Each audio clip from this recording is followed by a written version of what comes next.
नमस्कार साथियों, कैसे आप सब। उम्मीद करूंगा आप सभी बेहतर होंगे। दोस्तों, सबसे पहले मैं आप सभी को धन्यवाद देना चाहता हूं क्योंकि आप सभी का ट्विटर अभियान पूरी तरीके से सफल रहा, क्योंकि हमारी जो बातें हैं, आवाज़ें हैं, वो सरकार से विपक्ष पार्टी और मीडिया तक पहुंच चुकी हैं, जिसका नतीजा ये हुआ कि कल रंजीत सर को पोस्ट करना पड़ा कि हम अब जो है कोर्ट में सीए यानी काउंटर एफिडेविट के साथ आईए फाइल करते हुए स्टे हटाकर बहाली प्रक्रिया शुरू करेंगे।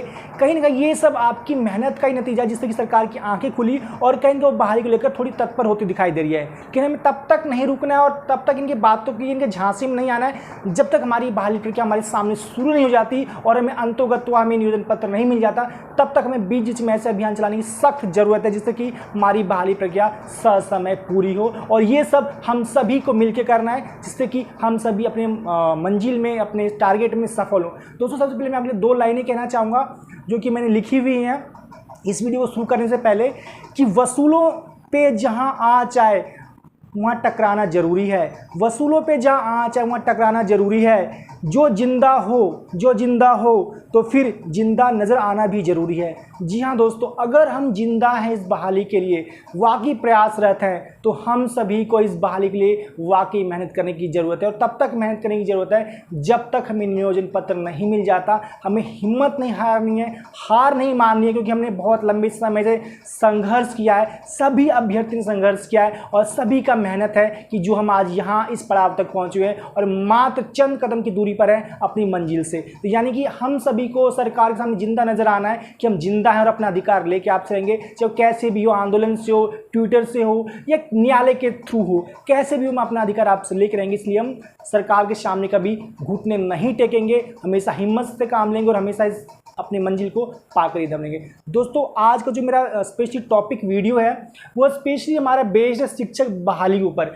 हमारी बहाली प्रक्रिया किस ओर जा रही है, कब तक बहाली हो सकती है और इस बीच में क्या क्या बाधाएं या चुनौतियां जिससे हम सबको मिलकर लड़ना होगा। दोस्तों, आइए सबसे पहले मैं आपको कुछ पॉइंट्स मैंने यहाँ पे लिखे हैं, उनको मैं आपको एलेबरेट करके बताऊंगा, समझाऊंगा क्या क्या ऐसी चीज़ें हमारे सामने हैं जिनसे लड़कर या जिन पे हमें काबू पाकर इस बहाली को पूरा करवा सकते हैं।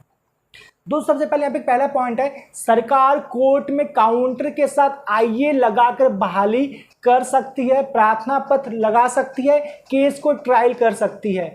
मीन्स अगर सरकार काउंटर के साथ आईए लगाती है कि प्रे के साथ किस तरह में बहाली करनी है, हमारे राज्य में शिक्षकों की घोर कमी है, हमारा स्कूल का पठन पाठन प्रक्रिया बाधित हो रहा है, इसलिए हमें बहाली प्रक्रिया पूरी करने दी जाए, इस पर स्टे जो लगा उसको हटाया जाए। अगर सरकार खुद ऐसी बात कहती है तो सरकार यहाँ पे मेन पार्टी है, वो यहाँ पे रेस्पोंडेंट है, तो उसकी बात कोर्ट गंभीरता से लेगी और स्टे हटाने में सरकार की मदद करेगी और बहाली पूरी करने में कोर्ट यहाँ पे स्टे हटा सकती है और सरकार को आदेश देगी आप बहाली प्रक्रिया पूरी करें। लेकिन अगर यहाँ पे सरकार की मंशा वाकई सच में ऐसी है तो बाकी के मन में क्या चल रहा है वो किसी को नहीं पता। अगर सरकार वास्तव में बहाली के प्रति इतना गंभीर है, सरकार चाहे तो स्टे हटा के बहाली कर सकती है। और यहाँ पे एक बात मैंने और लिखा है, केस को ट्रायल कर सकती है। मीन्स इस केस को चीफ जस्टिस सामने ला सकती है कि हमारे केस का ट्रायल किया जाए, जल्दी जल्दी सुनवाई की जाए और इस पे जल्दी आदेश दिया जाए, ये फिर हम बहाली करने की परमिशन दी जाए। सरकार ऐसा भी कर सकती है। सेम चीज़ में जो है आपके यहाँ पे मैंने एक पॉइंट यहाँ पे और इंग्लिश में लिखा हुआ है, student can also pray to court to reopen recruitment in double bench government also. यहाँ पे अभ्यर्थी भी एक प्रार्थना पत्र कोर्ट में लगा सकते हैं बहाली खुलवाने के लिए, क्योंकि जो हमारी बहाली प्रक्रिया यहाँ पे लाखों अभ्यर्थियों का जीवन बर्बाद होने की कगार पर है। अभ्यर्थी उम्र सीमा पार कर चुकी है, इनके सामने कोई दूसरा विकल्प नहीं है। बिहार के स्कूलों में लगभग 2.5 लाख से अधिक शिक्षक के पद रिक्त हैं, जहाँ पे गुणवत्तापूर्ण शिक्षा नहीं मिल रही है और राइट टू एजुकेशन खुलेआम यहाँ पे धज्जियाँ उड़ाई जा रही है, जिसका एक कंप्लाइंस नहीं हो पा रहा है प्रॉपर वे में, जो कि हमारे मौलिक अधिकारों का हनन है सभी अभ्यर्थियों का। तो ये सारे पॉइंट जिनके खिलाफ सरकार अगर चाहे तो बहाली कर सकती है। इसलिए हम सभी को सरकार को निरंतर दबाव बनाना होगा, चाहे किसी भी माध्यम से हो। आजकल सरकार virtual rally means video conferencing के थ्रू रैलियां कर रही है, उनके कमेंट में जाकर अपनी बातें रख सकते हैं, फ़ोन कर उनकी अपनी बातें कह सकते हैं, मांग पर दे सकते हैं, ट्विटर के माध्यम से अपनी बात सरकार तक पहुंचा सकते हैं कि हमारी बहाली अविलंब शुरू की जाए, क्योंकि हम बहुत लंबे समय से संघर्ष कर रहे हैं। जैसा कि आपने मेरा वीडियो भी देखा होगा कि मैंने भी खुद शिक्षा मंत्री से बातचीत की थी, मैंने वो खूब सुनाया कि सर आखिर हमारी बहाली आप क्यों नहीं करते। बाकी बातें मेरी वीडियो में मैं ज़्यादा इस पर कुछ कहना नहीं चाहूँगा। अगला पॉइंट है, अवैध दिसंबर के खिलाफ प्लान तैयार, सभी करे सहयोग। दोस्तों, यहाँ पे सबसे बड़ी चुनौती, यहाँ पे जो अभ्यर्थी आवेदन कर चुके हैं चाहे वो NIS कैंडिडेट हो, रेगुलर DLED हो या रेगुलर BEd हो। सबसे बड़ी चुनौती यहाँ पे अवैध दिसंबर प्रकरण हमारे सामने है। दोस्तों आप इसको हल्के में ले रहे हैं, बाकी सब चीज़ों आप ज़्यादा सीरियस हैं। सपोज कीजिए 1% से अगर ये अपने मंसूबे में कामयाब हो जाते हैं तो आपकी बहाली कम से कम अनंत काल तक चलती रहेगी और यहाँ पे इतने आवेदन आ जाएंगे कि आप सोच भी नहीं सकते कि आपका मेगा क्रमांक कहाँ से कहाँ आ जाएगा। तो इसलिए इस मुद्दे पे सभी लोग अपना सहयोग दीजिए। इसको DLED और BEd के चश्मे से मत देखिए कि यहाँ पे कोई DLED नेतृत्व कर रहा है तो वो BEd केस में पैसा लगाएगा, BEd कर रहा है तो DLED केस में पैसा लगाएगा। तो ऐसा कुछ नहीं है। जो भी अभी इस टीम को लीड कर रहे हैं उनका मतलब सिर्फ एक है कि हमें अवैध दिसंबर को इस बहाली प्रक्रिया से बाहर करना है और हर हाल में बहाली शुरू करवानी है। इसके लिए कई अभ्यर्थी इस टीम का नेतृत्व कर जिनका मैं नाम इस बार पॉइंट आउट किया है। स्पेशली मैं थैंकफुल करना चाहूँगा मुन्नी शुक्ला जी इस टीम को लीड कर रही हैं, साथ में हरिशंकर मिश्रा सर हैं और सविता झा जी हैं, प्रीतम राज है, आशीष आनंद है, अभिषेक चौबे जी हैं, रोशन झा है, अभिनव कुमार जी हैं, सोनी कुमार सोनी है और आपके यहाँ पे छोटू कुमार है। साथ ही अन्य साथी का नाम मैं लेना भूल गया तो मैं माफ़ी चाहूँगा, अगली बार आपका नाम लिया जाएगा। तो ऐसे साथी इस मुहिम को लीड कर रहे हैं जिनका एक ही मकसद है कि जो हमारा बहाली प्रक्रिया में जो अवैध दिसंबर प्रकरण है, आप सभी जानते हैं इनकी मांग पूर्णतः अवैध है। ये लोग कट ऑफ डेट के बाद पास किए हैं, फिर भी ये लोग अपनी हरकतों से बाज नहीं आते हैं और अभ्यर्थी को दिन में ताली दिखा के उनसे पैसा वगैरह काम करते हैं। इसलिए हमने एक प्लान तैयार किया है कि हर हाल में अवैध दिसंबर सीटेट को इस नियोजन से बाहर रखते हुए अपनी बहाली प्रक्रिया शुरू करवानी है, जिसमें आप सभी से आर्थिक मानसिक हर तरह से सहयोग की अपेक्षा है। आप स्क्रीन पर देख सकते हैं सचिन कुमार चौधरी जी जिनका अकाउंट नंबर जारी किया, आप इनको आर्थिक सहयोग दे सकते हैं। विश्वास कीजिए जिनका मैं नाम लिया इनके नेतृत्व में पूरी टीम काम कर रही है और आपका एक पैसा बर्बाद नहीं होगा, मिसयूज नहीं होगा। ये पैसा सिर्फ और सिर्फ अवैध दिसंबर मैटर पे लगाया जाएगा और आपकी बहाली खुलवाई जाएगी इसको बाहर करते हुए। तो आप ट्रस्ट कीजिए, यहाँ पे कई लोग आपको गुमराह करेंगे, उनकी बातों को इग्नोर कीजिए, सिर्फ आप ट्रस्ट कीजिए। ये हमारी सबसे एक अहम और सबसे बड़ी हमारी समस्या है जिससे हम सभी को मिलकर लड़ना हो, चाहे वो रेगुलर DLED हो, BEd हो, इवन NIS के नेट भी क्यों ना हो। तो ये सबसे गंभीर समस्या हम सभी के सामने फिलहाल है। दोस्तों अगला पॉइंट है ट्विटर वार रहा सफल, सरकारी पक्ष और मीडिया तक पहुंची आवाज़। तो सबसे पहले मैं आप सभी को तहे दिल से धन्यवाद देना चाहता हूं जितने बिहार के तमाम अभ्यर्थियों ने इस मुहिम में पार्टिसिपेट किया, भाग लिया और अपनी आवाज़ सरकार तक पहुंचाई, देर रात जगकर कई स्लोगन्स लिखे। तो आप सभी का प्रयास काफ़ी सराहनीय है और वाकई आपकी आवाज़ सरकार तक पहुंच चुकी है। नतीजा ये हुआ कि सरकार बिल्कुल ही ज़्यादा उनके खेमे में मतलब कह सकते कि काफ़ी वो उनके खेमे में अंदरूनी खलबली मची हुई है, क्योंकि उनको लग रहा है कि हम इनको ज़्यादा गुमराह नहीं कर सकते, क्योंकि ये लोग बिहार के जो अभ्यर्थी इस बार जो नियोजन में आ रहे हैं वाकई बहुत हाईली क्वालिफाइड स्टूडेंट्स, यानी कि इस बार जो अभ्यर्थी टीचर बनेंगे अभी तक के रिकॉर्ड में इतिहास में मैं पहली बार दावे के साथ कह सकता हूं कि सबसे वेल क्वालिफाइड टीचर्स बिहार को मिलने जा रहे हैं, 94,000, वाकई जिनका मुकाबला पुराने शिक्षक नहीं कर सकते as compare to RTE act norms. ये सफल रहा, इस पर रंजित सर का भी स्टेटमेंट आया, साथ ही हमारे एक मिश्रा कोई जो विपक्ष पार्टी के नेता उनका भी स्टेटमेंट आया, आप स्क्रीन पे देख रहे हैं। तो हमें सभी का समर्थन मिल रहा है, पर हमें तब तक इस पर काम करते रहना है जब तक कि हमें हमारा लक्ष्य ना मिल जाए। हमें 20 में से ट्विटर अभियान की सख्त जरूरत है। अगला है अफवाहों पर ध्यान ना दें, जैसे बहाली कभी नहीं होगी, आचार संहिता का असर बहाली पे होगा, राष्ट्रपति शासन आएगा, 15 अगस्त को नया सेवा सत्र आएगा, नियोजन इकाई भंग हो जाएगी। तो सबसे पहली बात बता दूं, आचार संहिता का जहाँ तक सवाल है, हमारी बहाली पुरानी है, कोई नया अनाउंसमेंट सरकार नहीं कर रही कि हम बहाली करने जा रहे हैं तो इस पर आचार संहिता का इफेक्ट पड़ेगा। मेरे हिसाब से इस पर आचार संहिता का इफेक्ट नहीं पड़ना चाहिए। बहाली पुरानी है और अंतिम चरण में है, तो बस यहाँ पे नियोजन पत्र और मेगा सूची तैयार करनी है, तो इस पर नहीं पढ़ना चाहिए। सेकंड, इसी तरह का राष्ट्रपति शासन का असर इस पर नहीं पढ़ना चाहिए क्योंकि बहाली पुरानी है और लास्ट स्टेज में है, कोई नई भर्ती अनाउंस सरकार नहीं कर रही है जो कि आचार संहिता के नियम के विपरीत हो। तो ये सारी बातें यहाँ पे, साथ ही एक पॉइंट यहाँ पे और आ रहा है कि 15 अगस्त को जो सेवा शर्त आ रहा है तो क्या नियोजन इकाई भंग हो जाएगी। देखिए, सेवा शर्त आ रहा है, सरकार नियोजन इकाई भंग करे या ना करे, कुछ भी करे, लेकिन हम लोग की बहाली सरकार को हर हाल में करनी होगी क्योंकि हम लोगों ने आवेदन कर दिया है और बहाली पुरानी है और लास्ट स्टेज में सरकार इससे मुकर नहीं सकती है और ऊपर से ये मामला ऑलरेडी न्यायालय के अंदर है, उसमें हस्तक्षेप कर चुकी है। तो अपनी मन से बात निकाल दीजिए कि बहाली रद्द हो जाएगी, नहीं होगी, कभी नहीं होगी, आचार संहिता में फंस जाएगी। अगर हम लोग जिंदा रहे, सक्रिय रहे, तो बहाली हर हाल में होगी। दोस्तों, इससे अफवाहों से बच कर, आपको के लोग मतलब डाइवर्ट करेंगे, आपका मेंटलिटी आपको टॉर्चर करेंगे ये सारी बातें कह के।